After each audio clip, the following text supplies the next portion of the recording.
Acara ini disponsori oleh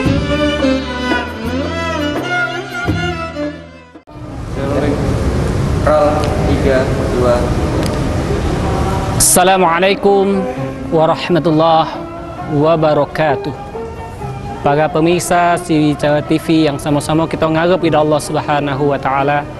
Rasulullah sallallahu alaihi wasallam bersabda di dalam sabdanya, "Awwalu ma yuhasabul 'abdu yaumal qiyamah as-shalah. Iza salahat salaha kullu 'amalih wa iza fasadat fasada kullu 'amalih." Yang artinya amalan yang pertama kali yang akan dihisap oleh Allah Subhanahu wa taala adalah amalan salat. Kalau baik salatnya, maka baiklah segala amalannya, akan diterima segala amalannya. Tetapi kalau amalannya rusak, amalannya tidak bagus dalam mengamalkan salatnya, maka akan rusaklah amalan-amalan yang lainnya. Dikisahkan dalam suatu riwayat, seorang sahabat bernama Sya'ban. Sya'ban ini adalah sahabat Rasulullah yang mungkin tidak terlalu terkenal dibanding sahabat-sahabat yang lainnya. Dia mempunyai kebiasaan yang unik, yakni dia selalu sholat berjamaah dan menempati saf yang paling sebelah kanan paling utama, yakni saf yang pertama. Maka suatu ketika Sya'ban ini tidak menghadiri di waktu sholat subuh, dan Rasulullah Shallallahu Alaihi Wasallam bertanya dengan para sahabat, siapa yang mengetahui keberadaan daripada Sya'ban? Maka mereka tidak menjawab.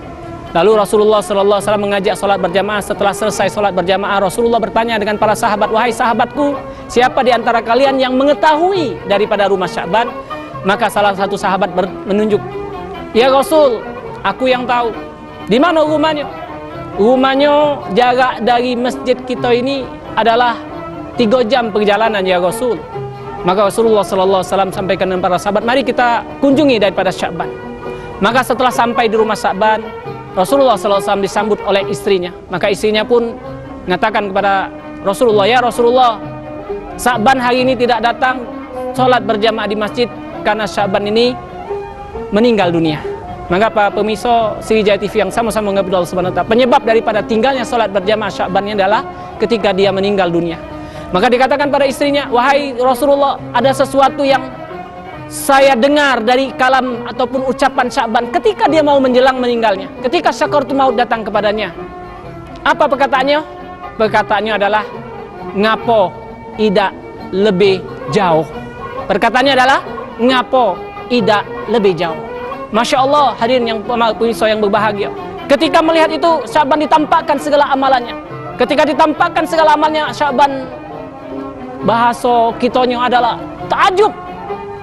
Dianya terpelongok dengan apa yang Allah janjikan. Dianya melihat dan dengan luar biasanya pengalaman ataupun pengorbanan dia yang selalu berusaha sholat berjamaah di masjid. Maka Allah pun tampakkan daripada balasan orang-orang yang melaksanakan daripada sholat berjamaah, surga yang begitu luas, surga yang begitu indah, surga yang tidak terbayangkan oleh akal manusia ataupun pikiran kita, yang Allah tampakkan ketika kita mengalami ada namanya sakaratul maut. Para hadirin, para pemirsa yang sama-sama mengabdi Allah Subhanahu wa taala, dari cerita ini mari kita ambil daripada ibrah ataupun daripada kesimpulan hikmah bagaimana kata Allah Subhanahu wa taala, innama ya'muru masajidallah man amana billah wal yaumil akhir. Sesungguhnya bagi orang yang selalu memakmurkan rumah Allah, yang selalu berusaha untuk bersolat berjamaah di masjid, di dalam hidup-hidupnya ataupun di dalam kehidupannya sehari-hari, dia mengutamakan daripada salat, maka Allah Subhanahu wa taala akan jadikan daripada apa yang ia inginkan ataupun keberkahan kehidupan daripada kehidupan dunia ini menjadi mudah. Dikatakan dalam firman Allah, wa may yattaqillaha yaj'alhu makhraja wa yarzuqhu min haitsu la yahtasib. Barang siapa yang selalu berusaha bertakwa kepada Allah, Allah akan jadikan segala urusannya menjadi mudah dan rezekinya daripada rezeki yang tidak dia duga-duga. Masya Allah, subhanallah, alhamdulillah, mudah-mudahan dengan asbab kita selalu berusaha istiqomah di dalam mendirikan sholat untuk diri kita dan rumah tangga kita, anak kita, insya Allah keberkahan-keberkahan akan datang. Insya Allah Allah Subhanahu wa taala akan memberikan hayatan thayyibah di dunia wal akhirah. Para pemirsa yang sama-sama kita mengharapkan Allah Subhanahu wa taala, mudah-mudahan apa yang kita bicarakan dan apa yang kita dengarkan pada hari ini menjadi satu motivasi kita untuk mendirikan sholat dengan berjamaah dengan cara Rasulullah sallallahu alaihi wasallam. Shallu kama raaitumuni sholli. Salatlah kamu sebagaimana kamu melihat aku salat, yang insyaallah amalan ini pasti akan diterima oleh Allah Subhanahu wa taala dan hidup kita akan menjadi berkah. Mudah-mudahan mari kita sama-sama akhiri daripada majelis kita yang mulia ini dengan sama-sama melafazkan kifaratul majlis. Subhanakallahumma wa bihamdika asyhadu an la ilaha illa anta astaghfiruka wa atubu ilaik. Wassalamu alaikum warahmatullahi wabarakatuh.